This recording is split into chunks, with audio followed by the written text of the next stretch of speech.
World top 100% scholarship తో admission పొందాలి అనుకున్నా India's top competitive exams IIT NEET IAS design law group 1 government jobs etcetera guidance కావాలి అన్నా India and world top universities లో medicine law finance join అవ్వాలన్నా students and parents కి career counselling కావాలన్నా మీ కెరియర్ డెసిషన్ డబుల్ చెక్ చేసుకోవాలి అనుకున్నా 25 years experience doctor Satish IRSC గారిని సంప్రదించండి. ఇప్పుడు సివిల్స్కి ఏ గ్రూప్ తీసుకుంటే మంచిది, లైక్ బెటర్ ఉంటుంది దానికి రిలేటెడ్గా? అంటే సివిల్ సర్వీస్ ఎగ్జామ్ రాయాలంటే ఎలాంటి అండర్ గ్రాడ్యుయేషన్ చదవాలనా? అంతేనా నీకు వచ్చిన? సివిల్ సర్వీసు వెళ్ళాలి అంటే ఎలాంటి అండర్ గ్రాడ్యుయేషన్ చదవాలి అని. సివిల్ సర్వీస్ ఎగ్జామ్ చదవడానికి రాయడానికి ఎలాంటి అండర్ గ్రాడ్యుయేషన్ చదవచ్చు, దానికి స్పెసిఫిక్ ఇది అది అనేం లేదు. ఆ స్కిల్ సెట్ ఏదైతే ఉంటుందో, కొంచెం హెక్టిక్గా హెవీగా ఉన్నటువంటి skill set, writing, communication, presentation, కొంచెం హెవీ వర్క్లోడు, డైలీ ఒక 10-12 గంటలు కష్టపడడానికి అవకాశం ఉన్నటువంటి కాలేజెస్. ఎలాంటి డిగ్రీ చదివితే బెటరు అన్న దానికంటే ముందు ఎలాంటి కాలేజీలో చదివితే బెటర్ అన్నది కరెక్ట్ క్వశ్చన్. అది నువ్వు ఇంజనీరింగ్ చదివినా పర్లేదు, మంచి కాలేజీకి వెళ్ళి, టైర్ 1 కాలేజీలోకి వెళ్ళి, నల్సార్లో చదివిన పర్లా, డిజైన్ చదివిన పర్లా, మెడికల్ చదివిన పర్లా, అన్ని రకాల వాళ్ళు సివిల్ సర్వీస్లో ఉంటారు. చార్టెడ్ అకౌంట్ వాళ్ళు ఉంటారు, ఎంబీఏ వాళ్ళు ఉంటారు. మంచి కాలేజీలో చదివినటువంటి విద్యార్థులకి ఆప్షన్స్ ఎక్కువ, వాళ్ళకి స్కిల్ సెట్ వస్తుంది. కాలేజీ గొప్పతనం కదా, ఆ కాలేజీ చదవడం వచ్చే స్కిల్ సెట్. బట్ ఇన్ జనరల్గా మార్కెట్లో డిమాండ్ ఉన్న కోర్సుని దృష్టిలో పెట్టుకుని డబుల్ బెనిఫిట్ వచ్చేటట్టుగా జాయిన్ అయితే బెటర్గా ఉంటుంది. బట్ ఎక్కువ సివిల్ సర్వీస్కి సరిపడా స్కిల్ సెట్ ఎక్కువ ఉన్నటువంటి కోర్సెస్లో డెఫినెట్గా లా అనేది ఒకటి. ఎందుకంటే వాళ్ళు అస్మాన రాస్తూ ఉంటారు, చదువుతూ ఉంటారు, ప్రజెంటేషన్స్ ఉంటూ ఉంటాయి. ఒక విషయాన్ని డిఫరెంట్గా ఆలోచిస్తారు లాయర్స్, అంతే కదా. ఇప్పుడు ఏదైనా జరిగిందనుకో 10 రకాలుగా ఆలోచిస్తాడు. ఇలా అయి ఉండొచ్చు, ఇలా అయి ఉండొచ్చు, అలా అయి ఉండొచ్చు అనేది, అది స్కిల్ అది. సో లా అనేది డెఫినెట్గా సివిల్ సర్వీస్ లాంటి ఎగ్జామ్ రాయాలంటే డిగ్రీ డెఫినెట్గా మంచి డిగ్రీ లా లాంటిది. కానీ అది ప్రెస్టీజియస్ హై క్వాలిటీ ఉన్నటువంటి కాలేజీలో చదివితే మాత్రమే. మిగతా కాలేజీలో చదివితే 10,000 జీతానికి ఎవడెవడో, 10-20,000 కూడా ఎవడెవడో సివిల్ సర్వీస్ కాదు కదా, ఇంక దేనికి పనికిరాడు వాళ్ళు. ఎగ్జామ్ ముందు ఏదో 4 బట్టి కొట్టి రాసి పాస్ అయ్యి నేను మీరు సతీష్ గారు లా చదవమన్నారు కదా అని చదవడం కాదు. లా కొంచెం క్వాలిటీ ఉన్నటువంటి కాలేజీలో చదివితే మాత్రమే ఉపయోగం ఉంటుంది. అంతే తప్ప పలానా డిగ్రీ చదివితే మంచిది కాదు,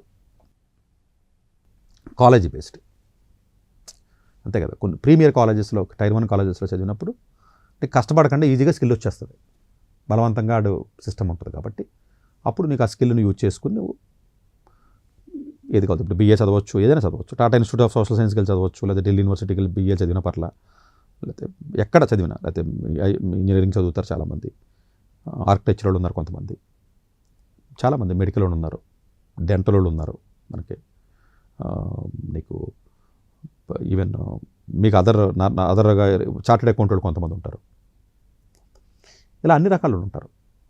వీలైనంత వరకు హ్యుమానిటీస్ ప్రిఫర్ చేయొద్దు. ఎందుకంటే ఇప్పుడు తెలంగాణ రాష్ట్రంలో మనం సెలెక్ట్ అయింది 20 మంది, 1100 మంది సెలెక్ట్ అయితే టోటల్గా 2%, 2% అంటే చాలా తక్కువ. ఆంధ్రాలో 2%, 2.5. ఒక 25 మంది సెలెక్ట్ అయితే 25 మంది కూడా హ్యుమానిటీస్లో ఉన్నవాళ్ళు ఎవరైతే ఉన్నారో వాళ్ళందరూ మంచి ప్రీమియర్ కాలేజ్లో చదివిన వాళ్ళు. 25 మందిలో ఆల్మోస్ట్ 20 మంది కోచింగ్ తీసుకోలేదు, చాలా చెప్తున్నారు, కోచింగ్ సెంటర్లో రాసుకుంటున్నారు. మా దగ్గర రండి, లేకపోతే మేము బీఏ చదివిస్తాం, బేకాన్ చదివిస్తాం, అపార్ట్మెంట్లో పెడతాం, అది ఏదైనా అంటున్నారు. కానీ వీళ్ళు ఎవరికి రావు ర్యాంకులు, స్కిల్ ఉండదు. ఇప్పుడు ఎందుకు, ఇప్పుడు ఈసారి వచ్చిన రిజల్ట్లో కూడా చూసుకో, ఫస్ట్ ర్యాంక్ కూడా ఐఐటీ చదివాడు, జాబ్ చేసుకుంటున్నాడు. 3వ ర్యాంక్ కూడా మంచి కాలేజీలో చదివింది ఆ అమ్మాయి, జాగ్రఫీ. 2వ ర్యాంక్ కూడా, తర్వాత ఇంకో 6వ ర్యాంక్ అమ్మాయి ఏదో RBIలో చదువుతుంది. ఇంకొకటి వచ్చి ఒకడు బనారస్ యూనివర్సిటీలో చదివాడు, ఒకడు ఎన్ఐటి వరంగల్లో చదివాడు, ఒకటి 26-27 ర్యాంక్ వచ్చింది. జేఎన్టీలో ఒకటి సెలెక్ట్ అయ్యాడు, ఉస్మానియా నుంచి ఒకటి ఎలక్ట్రికల్ ఇంజనీరింగ్ సెలెక్ట్ అయ్యాడు. ఒక నార్మల్గా కాలేజీలో బీఏ చదివిన ఉన్నారు ఇందులో కూడా, నార్మల్ కాలేజీలో చదివిన వాళ్ళు కాదు వాళ్ళు. ఒక నార్మల్గా బీఏలో బీకామ్లో చదివి సెలెక్ట్ అయినాడు ఈ సంవత్సరం కాదు ఎప్పుడు తీసుకున్నా కూడా rarest of the rare cases 2-3 ఉంటారు. ఆ 2-3 చూసి మన నక్కను చూసి ఏదో వాత పెట్టుకున్నట్టుగా మనం పెట్టుకోకూడదు. 30-40 లక్షల మంది ఉంటారమ్మా బీఏ బీకామ్. టేనా డెబా అనే ఒక అమ్మాయి ఉంది, పూణే మహారాష్ట్ర నుంచి, ఈవెన్ ఢిల్లీ నుంచి కూడా వాళ్ళ సిస్టర్ కూడా తర్వాత సెలెక్ట్ అయింది. ఫస్ట్ అటెంప్ట్లో BA చదివింది వచ్చింది కదండి. BA ఎక్కడ చదివారో చూడాలి మీరు.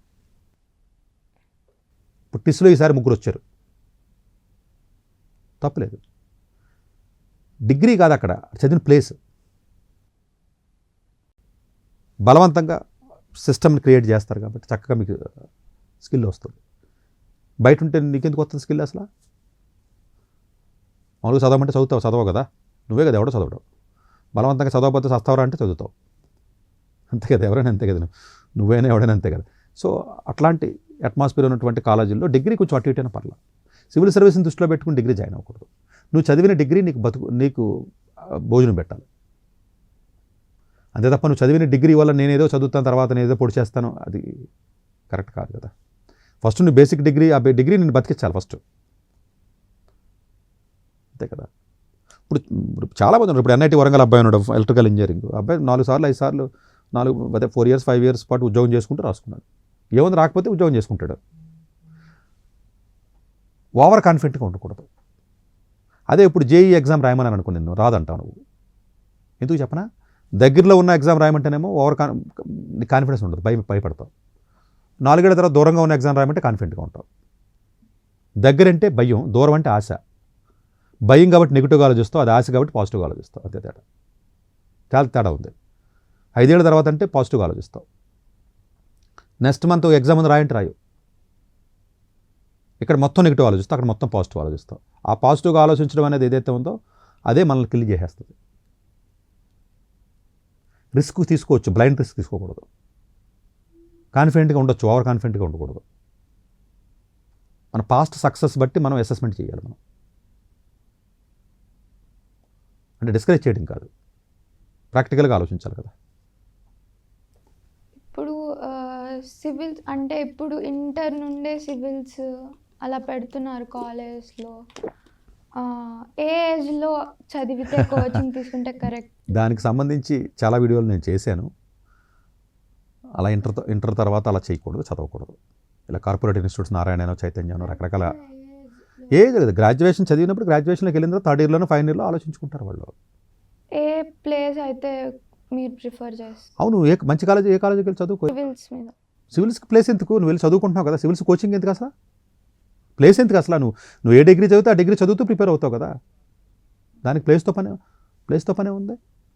నువ్వు అడవిలో కూర్చొని చదువుకోవచ్చు, ఇంట్లో కూర్చొని చదువుకోవచ్చు కదా. దానికి ప్లేస్తో పనే ఉంది. నువ్వు చదివి డిగ్రీ చదువుతావు కదా అమ్మాయి. ఆ డిగ్రీతో పాటు నీకు ఒక ఐడియా వచ్చి, మెచ్యూరిటీ వచ్చిన తర్వాత ఒక ఐడియా వస్తుంది, అప్పుడు ప్రిపరేషన్ చదువుతావు, ఉద్యోగం చేసుకుంటావు, పని చదువుతావు, ఏముంది, నష్టం ఏముంది? లేదు, డిగ్రీ చదివితే రోజుకో 2-3 గంటలు ఎక్స్ట్రా చదువుకుంటావు, ఇబ్బంది. అది అలా చదువుకోవచ్చు కదా. నువ్వు ఫస్ట్ నేను డిగ్రీ మంచి కాలేజీలో చదవాలి కదా అంటున్నాను నేను. అదంతా బిజినెస్, కార్పొరేట్ వాళ్ళు చేస్తున్నటువంటి బిజినెస్. అలా ఒకడు కూడా సెలెక్ట్ అవ్వరు. ఒక రాష్ట్రం మొత్తం మీద 20 మంది సెలెక్ట్ అయ్యి ఎగ్జామ్ టార్గెట్ చేస్తారు ఎవరైనా? ఒక రాష్ట్రం మొత్తం మీద కనీసం 3-4 వేల మంది IITకి JEEకి వెళ్తారు, లేకపోతే NITకి వెళ్తారు. దానికి టార్గెట్ చేయడానికి భయపడుతున్నారు, వణికిపోతారు మీరు. IITస్కి వెళ్ళి స్టూడెంట్స్లో 16,000 సీట్లు ఉంటే 3,000 మంది తెలుగు రాష్ట్రాల నుంచి ఉన్నారు. ఒక రాష్ట్రం నుంచి 1,500 మంది ఉన్నారు. 1,500 మంది వెళ్తున్నారు IITకి, మీరు వెళ్ళండి రా అంటేనే వణికిపోతున్నారు మీరు.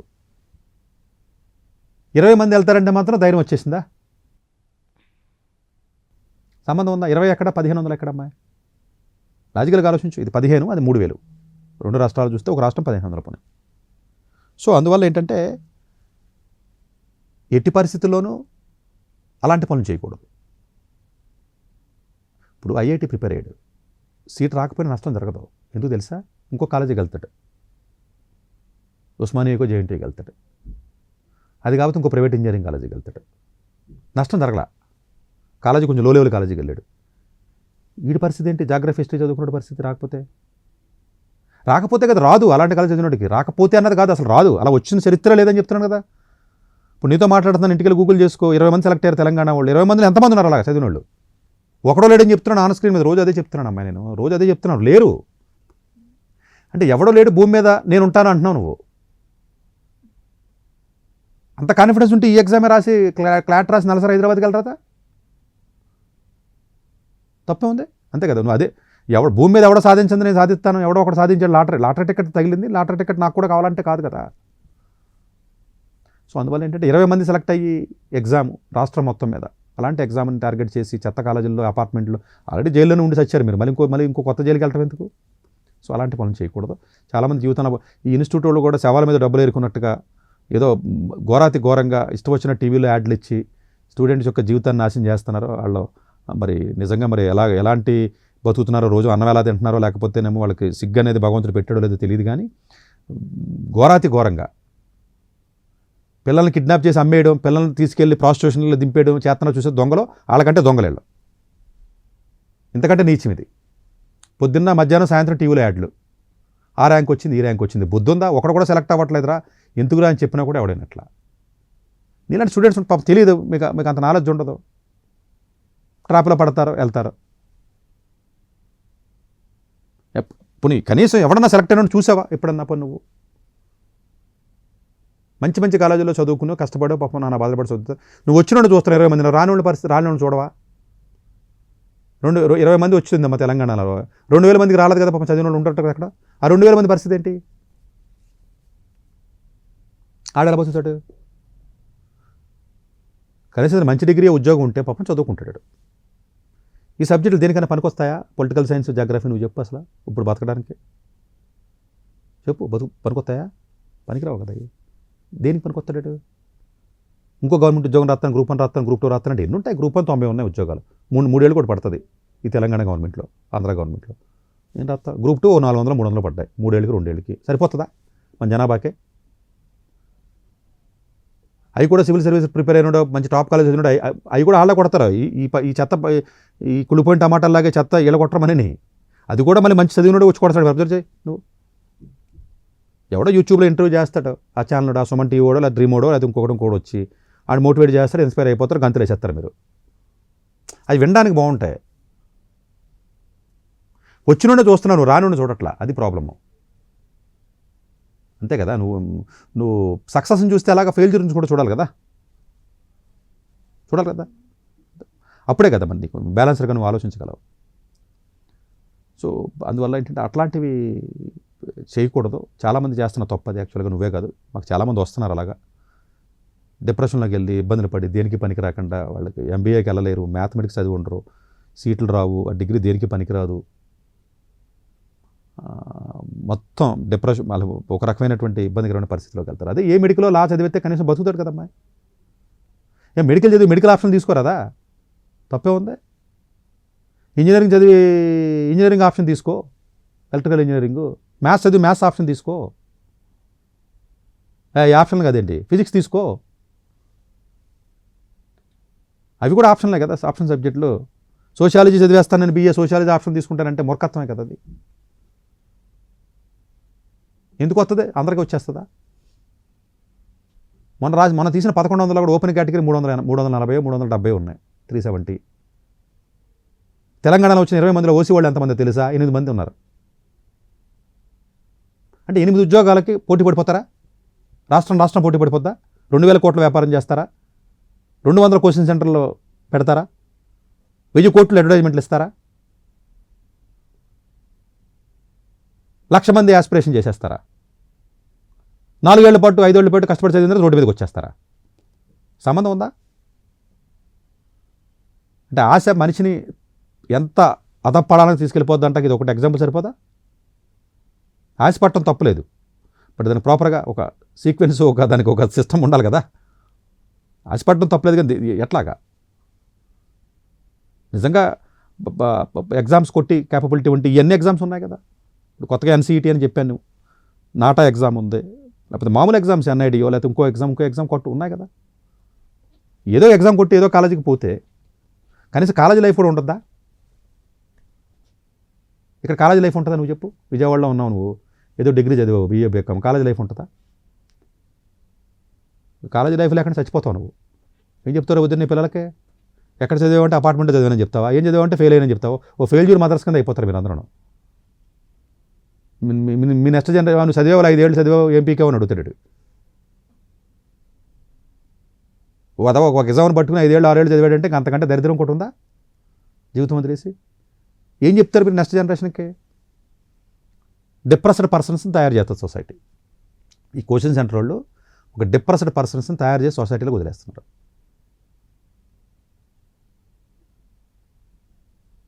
అంతే కదా. నీకు ఇంట్రెస్ట్ ఉందంటే ఇంట్రెస్ట్ ఉంటే కాదు కదమ్మా. చదువు, నువ్వు డిగ్రీ చదువుకొని చదవమని చెప్తున్నాం కదా, ఇంట్రెస్ట్ లేదు లేకపోవడమే కదా. అంటే ఏది చేతకానోడు మాట్లాడి మాట ఇది. ఇంకా నీకు ఓపెన్గా చెప్పాలంటే నీ వల్ల ఏ ఎగ్జామ్ అవ్వట్లేదు కాబట్టి దీని గురించి మాట్లాడుతున్నాం. ఎందుకని ఇది 5 ఏళ్ళ తర్వాత రాయాలి కాబట్టి, మిగతా అన్నీ ఇప్పుడు రాయాలి కాబట్టి. అర్థమైంది నీకు తేడా? సో అందువల్ల అలాంటివి చేయకూడదు. చాలామందికి చెప్తున్నాను, నువ్వు జీవితంలో ఏదైనా ఎవరికైనా మంచి పని చేయాలంటే 10 మందిని ఇలాంటి దాంట్లోకి వెళ్ళని కాపాడు, భగవంతుడు నేను కాపాడతాడు. ఒకరిని బయట రొచ్చులోంచి బయటకు తీసినా నువ్వు మంచి పని చేసిందని అవుతావు. డాక్టర్ ఏ సతీష్ గారు ఏపీ తెలంగాణ విద్యార్థులకు సుపరిచితమైన పేరు. సతీష్ గారు 2001 యూపీఎస్సీ పరీక్షల్లో ఉత్తీర్ణులై ఇండియన్ రైల్వే విభాగంలో ఉద్యోగం సాధించారు. సతీష్ గారు చదివిన చదువులు engineering, MTech, MBA, executive MBA, MSc, MBA HR, MA psychology లాంటి పోస్ట్ గ్రాడ్యుయేషన్ డిగ్రీలతో పాటు డాక్టరేట్ కూడా చదవడం జరిగింది.